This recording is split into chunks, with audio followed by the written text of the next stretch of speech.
These are the names of David's mighty warriors. Josheb-Basshebeth, a Tekemonite, was chief of the three. He raised his spear against 800 men, whom he killed in one encounter. Next to him was Eleazar son of Dodai the Ahohite. As one of the three mighty warriors, he was with David when they taunted the Philistines gathered at Padan for battle. Then the Israelites retreated. But Eleazar stood his ground and struck down the Philistines till his hand grew tired and froze to the sword. The Lord brought about a great victory that day. The troops returned to Eleazar, but only to strip the dead. Next to him was Shammah son of Agi the Hararite. When the Philistines banded together at a place where there was a field full of lentils, Israel's troops fled from them. But Shammah took his stand in the middle of the field. He defended it and struck the Philistines down, and the Lord brought about a great victory. During harvest time, 3 of the 30 chief warriors came down to David at the cave of Adullam, while a band of Philistines was encamped in the valley of Rephaim. At that time David was in the stronghold, and the Philistine garrison was at Bethlehem. David longed for water and said, "Oh, that someone would get me a drink of water from the well near the gate of Bethlehem." So the 3 mighty warriors broke through the Philistine lines, drew water from the well near the gate of Bethlehem and carried it back to David.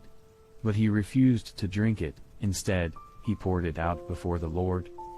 "Far be it from me, Lord, to do this," he said. "Is it not the blood of men who went at the risk of their lives?" And David would not drink it. Such were the exploits of the 3 mighty warriors. Abishai the brother of Joab son of Zeruiah was chief of the 3. He raised his spear against 300 men, whom he killed, and so he became as famous as the 3. Was he not held in greater honor than the 3? He became their commander, even though he was not included among them. Benaiah son of Jehoiada, a valiant fighter from Kabzeel, performed great exploits.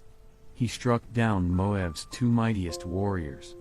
He also went down into a pit on a snowy day and killed a lion. And he struck down a huge Egyptian. Although the Egyptian had a spear in his hand, Benaiah went against him with a club. He snatched the spear from the Egyptian's hand and killed him with his own spear. Such were the exploits of Benaiah son of Jehoiada. He too was as famous as the 3 mighty warriors. He was held in greater honor than any of the 30, but he was not included among the 3. And David put him in charge of his bodyguard.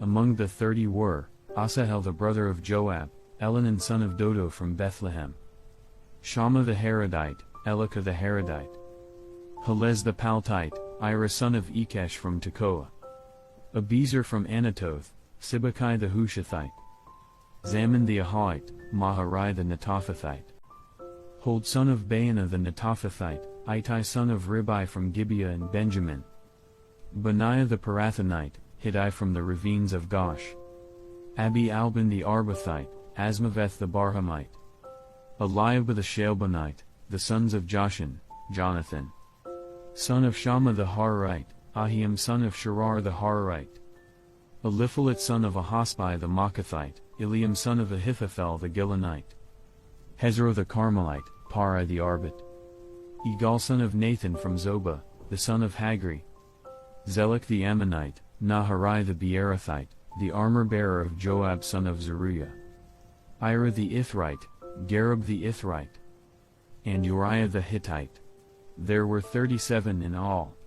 2 Samuel 24. Again the anger of the Lord burned against Israel, and he incited David against them, saying, "Go and take a census of Israel and Judah." So the king said to Joab and the army commanders with him, "Go throughout the tribes of Israel from Dan to Beersheba and enroll the fighting men, so that I may know how many there are."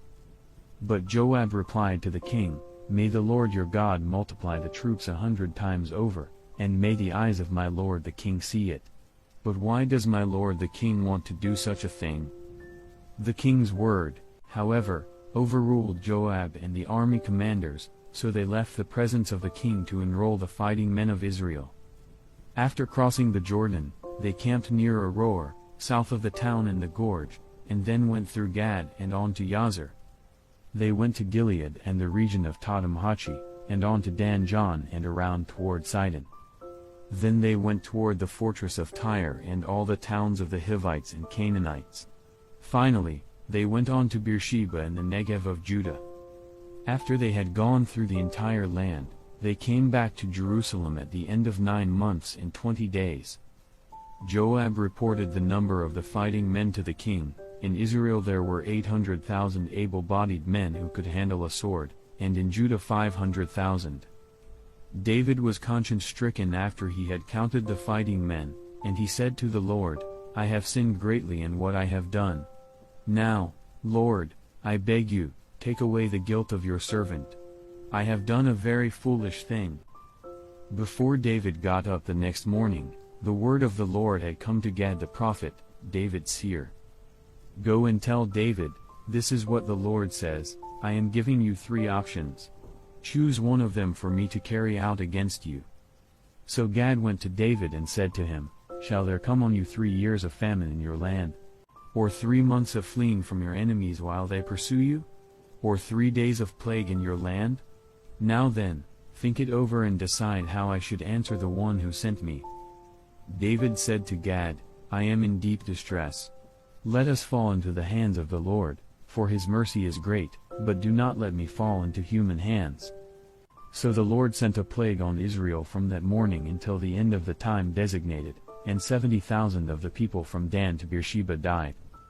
When the angel stretched out his hand to destroy Jerusalem, the Lord relented concerning the disaster and said to the angel who was afflicting the people, Enough.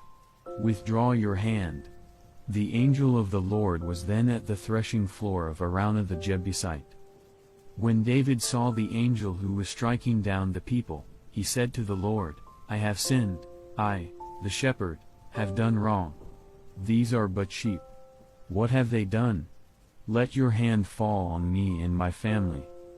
On that day Gad went to David and said to him, Go up and build an altar to the Lord on the threshing floor of Araunah the Jebusite.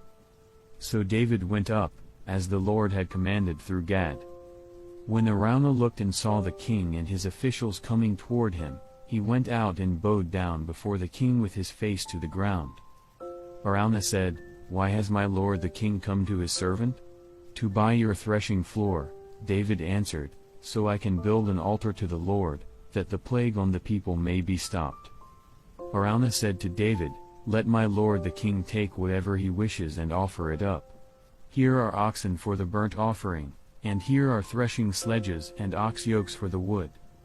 Your majesty, Araunah gives all this to the king. Araunah also said to him, May the Lord your God accept you. But the king replied to Araunah, No, I insist on paying you for it.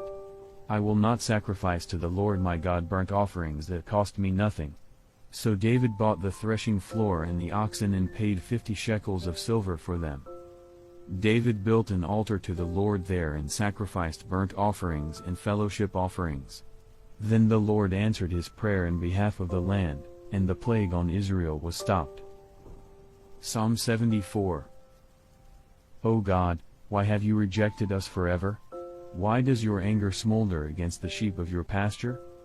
Remember the nation you purchased long ago, the people of your inheritance, whom you redeemed, Mount Zion, where you dwelt. Turn your steps toward these everlasting ruins, all this destruction the enemy has brought on the sanctuary. Your foes roared in the place where you met with us, they set up their standards as signs. They behaved like men wielding axes to cut through a thicket of trees.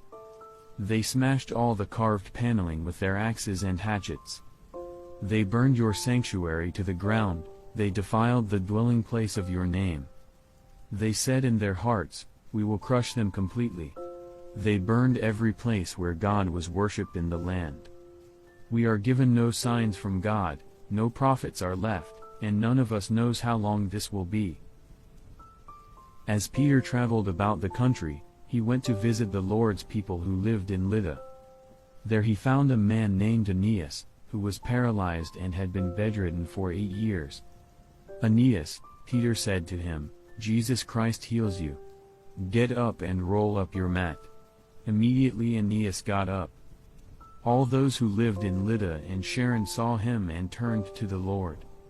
In Joppa there was a disciple named Tabitha, in Greek her name is Dorcas. She was always doing good and helping the poor. About that time she became sick and died, and her body was washed and placed in an upstairs room. Lydda was near Joppa, so when the disciples heard that Peter was in Lydda, they sent 2 men to him and urged him, "Please come at once." Peter went with them, and when he arrived he was taken upstairs to the room.